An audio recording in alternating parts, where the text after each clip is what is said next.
Está no All Daily Things, seu resumo diário de notícias e negócios de uma forma simples e descomplicada. Meu nome é Gabriel Branco. E meu nome é Gabriel Galantini. A nossa missão aqui é trazer 3 assuntos essenciais para o seu dia com contexto e olhar crítico. E como sempre, no fim tem nosso giro completo dos mercados, para você conferir o que mais mexeu com o humor dos investidores. Hoje é quinta, 26 de março, então já pegue seu café, procure um lugar confortável e fique aqui com a gente.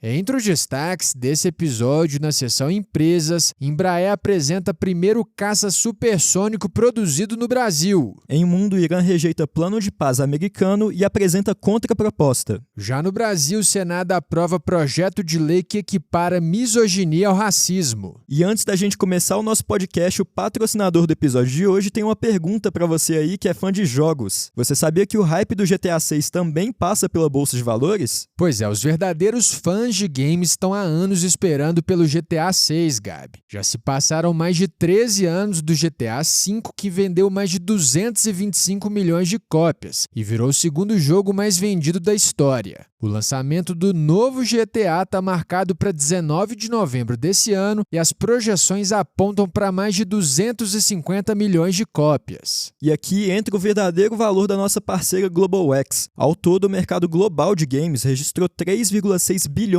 de jogadores em 2025 e a expectativa é de crescer para 3,9 bilhões em 2028. E se você quer investir nesse mercado, o ETF BHER39 da GlobalX reúne ações de empresas de games, incluindo Nintendo, Roblox e a Take-Two, que é dona justamente da desenvolvedora do GTA 6. E para você entender como esse ETF da GlobalX pode fazer parte da sua estratégia de investimentos, o link está na descrição desse episódio. É isso aí, Branco. E agora, de volta para nossa programação normal, tem muita coisa importante para a gente conversar aqui hoje. Então, bora para a primeira notícia.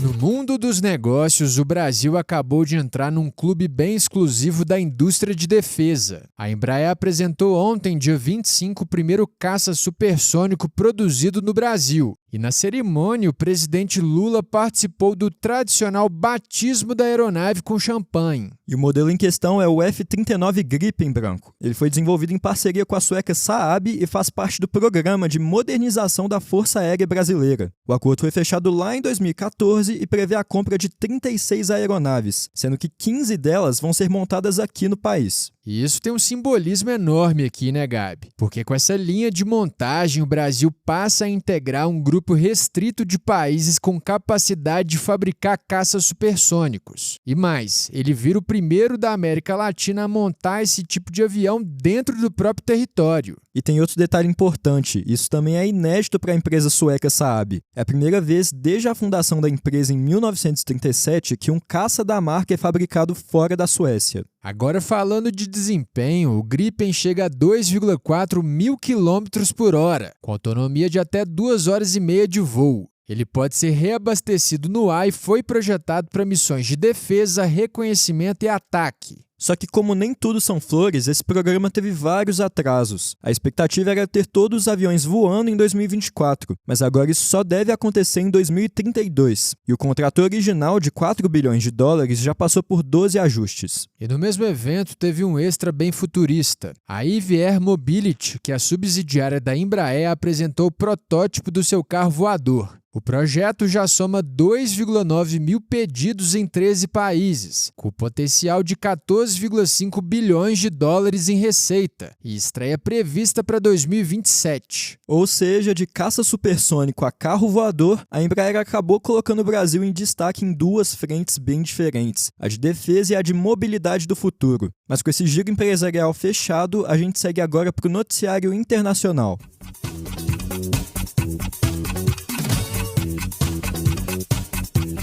Agora, no bloco internacional, as negociações de paz entre Estados Unidos e Irã voltaram para a estaca zero. Isso porque, nessa quarta, dia 25, o Irã rejeitou o plano apresentado pelos americanos e devolveu uma contraproposta própria, deixando claro que Trump não vai ditar o fim do conflito. E Teherã ainda subiu o tom, Branco. O regime iraniano disse que o plano dos Estados Unidos era excessivo e desconectado da realidade, e reforçou que a guerra só vai acabar quando 5 condições forem atendidas. que são interromper a agressão e assassinatos por parte do inimigo, criar mecanismos concretos para impedir a retomada da guerra, garantir ressarcimento e reparações pelos danos causados, encerrar o conflito em todas as frentes da região e, por fim, o exercício da soberania do Irã sobre o Estreito de Hormuz. E esse posicionamento foi lido como uma resposta direta às falas recentes de Trump, que tinha dito que o Irã queria muito um acordo e que as conversas estavam sendo produtivas. Só que na prática o que aconteceu foi o oposto, até porque no plano original dos Estados Unidos, com 15 pontos, a exigência era pesada. O Irã teria que se comprometer a nunca buscar armas nucleares, desativar as usinas de enriquecimento de urânio, encerrar financiamento a grupos aliados como Hamas e Hezbollah e ainda aceitar uma zona marítima livre em Hormuz. E enquanto esse acordo não sai, a guerra vai escalando, né, Branco? Ontem o exército iraniano lançou mísseis contra o porta-aviões Abraham Lincoln. E do lado americano, a expectativa é de envio de milhares de novos soldados ao Oriente Médio. A ONU, inclusive, já alertou que essa guerra está fora de controle e que pode se alastrar. E no entorno da região, a coisa também segue travada. O Hezbollah disse que não vai negociar com Israel enquanto o Líbano estiver sob ataque.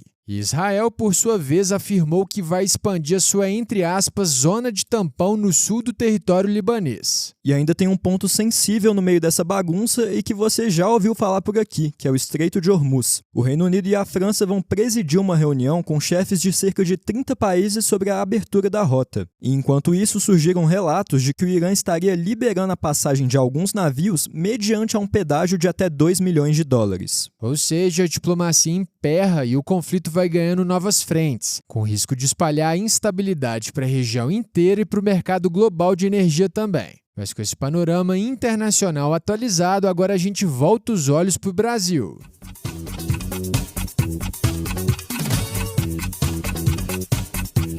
Agora no noticiário do Brasil, o Senado aprovou por unanimidade um projeto de lei que transforma a misoginia em crime equiparado ao racismo. O texto agora segue para a Câmara dos Deputados. E para esclarecer o conceito aqui, misoginia é o sentimento de repulsa ou ódio às mulheres. E na prática isso sustenta condutas que vão da objetificação até casos mais extremos, como o feminicídio. Hoje o Brasil já tem leis específicas para punir violência contra a mulher, como a Lei Maria da Penha e a do feminicídio, mas a misoginia em si não é crime. E é aí que esse projeto muda as coisas. Hoje, quando essa conduta aparece, ela costuma ser tratada como injúria no Código Penal e normalmente não leva à prisão. Só que com a equiparação ao racismo, a misoginia passa a ser um crime imprescritível que não perde a validade com o tempo e também sem possibilidade de fiança. Além disso, o projeto cria a injúria motivada por misoginia. Nesse caso, quando existe ofensa à honra ou à dignidade da pessoa, a pena pode chegar a 5 anos de reclusão. E segundo o texto, o juiz deve considerar discriminatória qualquer atitude que provoque constrangimento, humilhação, vergonha, medo ou exposição indevida da mulher. Um exemplo citado pela própria relatora foi a frase "lugar de mulher é na cozinha". E como era de se esperar, a proposta dividiu opiniões. Defensores e aliados do governo dizem que o avanço de perfis Red Pill nas redes sociais tornou a medida mais urgente.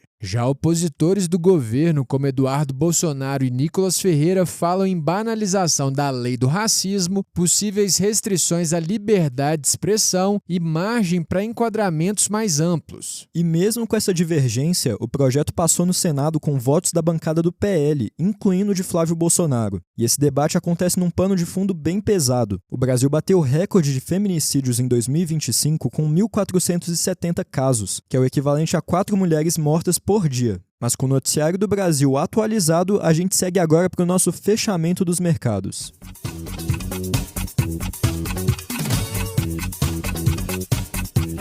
No fechamento dos mercados do Daily Fin, a gente começa por um movimento de filantropia no Brasil. Edward Weibel, cofundador e CTO do Nubank, está fazendo sua maior doação até agora para o ITEC, um novo instituto de tecnologia e computação. Weibel é americano, mora há 13 anos no Brasil e ganhou liquidez no IPO do Nubank. Agora ele entra como um dos 6 fundadores do projeto. Ao lado de Cristiano Franco, Marcelo Lacerda, Sérgio Preto e das fundações de Marcel Telles e Alexandre Bering, ele faz parte de um aporte de R$400 milhões dividido em proporções parecidas. O dinheiro vai bancar a construção do campus do ITEC, os primeiros 10 anos de operação, bolsas de estudo e a contratação de professores. Em Gravataí, a obra ocupa 20 hectares, já está 20% concluída e deve ser entregue em março do ano que vem. O campus terá capacidade para 420 alunos, mas deve começar com 60. Em 10 anos, o plano é formar mais de 1.000 estudantes em ciência da computação. Para o ex-CTO do Nubank, o projeto é uma forma de devolver para o ecossistema de tecnologia brasileiro parte do que recebeu ao longo da carreira. Olhando agora para o vai e vem dos mercados, os investidores reagiram com otimismo às sinalizações sobre um possível cessar-fogo entre Estados Unidos e Irã, embora, como a gente comentou, ainda não haja nada concreto. Nesse cenário, nessa quarta, o petróleo Brent chegou a cair abaixo dos $100 ao longo do dia, mas encerrou cotado a $102,22, com queda de 2,17%. O Ibovespa, por sua vez, fechou em alta de 1,60%, aos 185.424 pontos. Em Nova York, o S&P 500 subiu 0,54%, enquanto o Nasdaq avançou 0,77%.